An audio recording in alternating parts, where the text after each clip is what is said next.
Сәлеметсіңдер ме оқушылар? Қазақ тілі сабағы 4-ші сынып. Күнделікті сабақтарды үзбей жіберіп алмас үшін каналға міндетті түрде тіркеліп аламыз.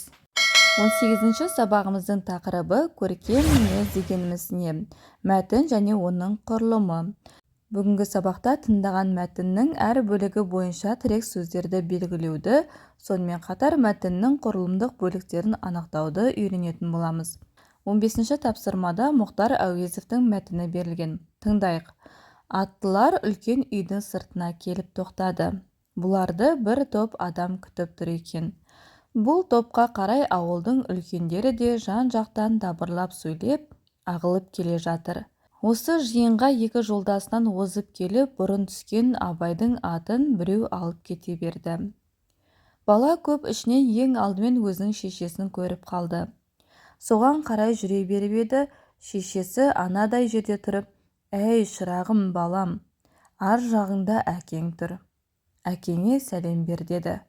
Абай жалт қарады. Қонақ үйдің сыртында 2-3 үлкен кісі мен әкесі Құнанбай тұр екен. Бала ыңғайсыздықпен қысылып, шешесінің айтқан сөзінің мәнін ұқты да, әкесіне қарай тез бұрылды. Мәтінге қатысты тапсырмаларды орындайық. Тыңдағаның мәтін екенін дәлелде, мәтіннің тақырыбы мен ондағы негізгі ойды анықта, және мәтінге ат қой. Бұл мәтін себебі сөйлемдердің арасында мағыналық байланыс бар, және оның мәтіннің тақырыбына бала Абай деп қоюға болады. Мәтіннің негізгі ойы әкеге деген құрмет, шешесінің даналығы және сыйластық жатыр. Мәтіннің неше бөліктен тұратынын анықта, мәтіннің кіріспе, негізгі және қорытынды бөліктерінде не туралы айтылған. Мәтін 3 бөліктен тұрады. Кіріспе бөлімде Абайды бір топ адамның күтіп алуы туралы айтылған. Негізгі бөлімде көпшілік ішінен өз шешесін көріп қалуы және әкеңе сәлем бер деуі. 3-ші қорытынды бөлімде шешесінің айтқан сөзінің мәнін ұғып, әкесімен амандасуы. Келесі тапсырма: әр бөліктегі тірек сөздерді тап, сол тірек сөздер арқылы әр бөліктің мазмұнын бір-біріңе айтып көріңдер. Мәтіндегі әр бөлімде өзінің жеке-жеке тірек сөздері болады. Бірінші кіріспе бөлімдегі тірек сөздер ол аттылар, үлкен үй, бір топ адам, ауыл үлкендері.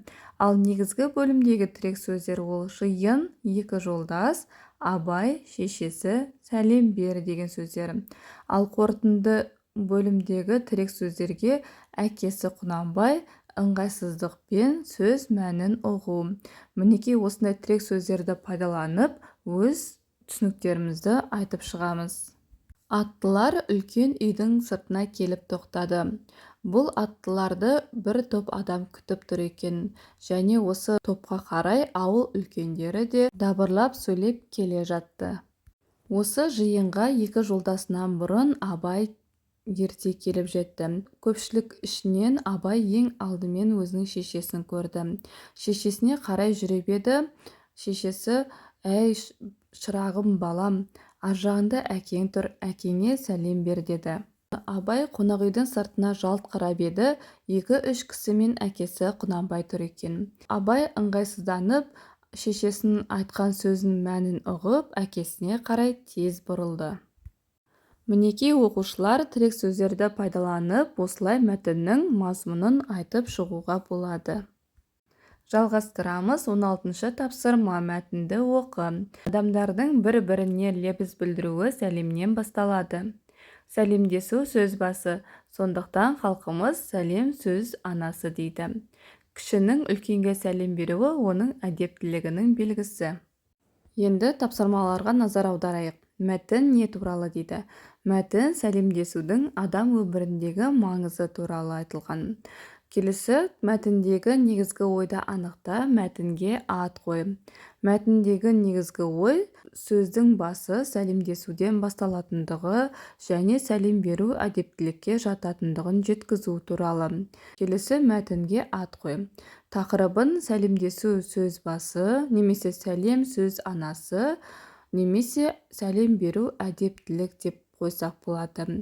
Енді осы мәтінді әдемілеп, көркем етіп дәптерімізге жазып аламыз. Келесі 17-ші тапсырмада Мереке Құлкеновтың мәтіні берілген. Мәтінді мұқият оқып алайық. Олардың есіктері қарама-қарсы. Есік алдында екеуі жиі кездеседі. Біреуінің қабағы ашылмайды. Көршісін көрмегенсіп өте шығады. Ал екінші көрші күлімдей қарап амандасады. Бірақ оның қатулы қабағынан тосылып қалады. Бірде Ақжарқын кісінің немересі қонаққа келді. Ол ешкімді жатырқамайтын, көңілді бала болатын. Қабағы қату көршінің алдынан шыққан балақай, сәлеметсіз бе деп қуана дауыстап.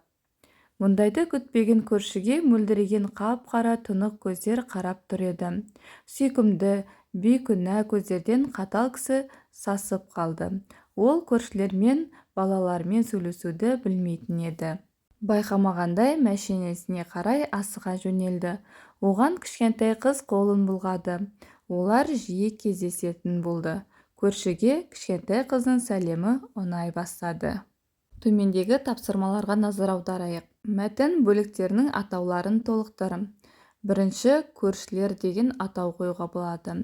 Екінші атауы әдепті балақай. Ал үшінші, кішкентай қыздың сәлемінің ұнауы деген атау қоюға болады. Енді осы құраған жоспарларың бойынша мәтіннің мазмұнын бір-бірлеріңе айтып көріңдер дейді. Бірінші, көршілер деген тақырыпқа екі көршінің үйі бір-біріне қарама-қарсы еді. Олар есік алдында жиі кездеседі және біреуінің қабағы ашылмаса, екінші көршісі күлімдеп бірінші көршісімен амандасады және ол үнемі қабағын түйіп жүретініне тосылып қалады екен. Бір күні Ақжарқын кісінің немересі қонаққа келеді және ол ешкімді жатырқамайтын, көңілді балақай болады. Бір күні сол балақай жаңағы қабағын түйіп жүретін көршісін көргенде сәлеметсіз бе деп қуана амандасады. Ал көрші ағай болса мұндайды күтпеген еді. Ол сүйкімді, бейкүнә көздерден қатал кісі сасып қалады да тездетіп машинасына қарай асыға жөнеледі. Оған жаңағы кішкентай қыз қолын бұлғайды. Олар жиі кездесетін болады. Көршісіне кішкентай қыздың сәлемі ұнай бастайды. Мінеки оқушылар, жоспар бойынша өз мазмұнымызды бір-бірімізге айтып көрейік. Жалғастырамыз. Келесі 18-ші тапсырмада тыйым сөздер берілген. Сол тыйым сөздердің мағынасымен сәйкестендіретін боламыз. Жасы үлкеннің алдын кеспе, сөзін бөлме. Бұл әдепсіздік болады. Егерде үлкен адамның алдынан кесіп өтсек немесе сөзін бөлетін болсақ, бұл әдепсіздікке жатады. Келесі, кісіге қарап есінеме. Себебі есінегенде ауызды міндетті түрде қолмен жабу керек. Келесі, үлкеннің алдында ізетті бол. Бұл үлкенге деген құрмет болып саналады. Және соңғысы, малды басқа ұрма, теппе. Қазақта осындай тыйым сөздері бар, себебі малды ұрсаң немесе тепсең, ол кезде ырысынан айырыласың деген тыйым сөздердің мағынасы бар. Сол үшін малды басқа ұрмау керек және теппеу керек. Осы тыйым сөздерді мұқият есімізге сақтап аламыз. Осымен бүгінге берілген сабағымыз аяқталды.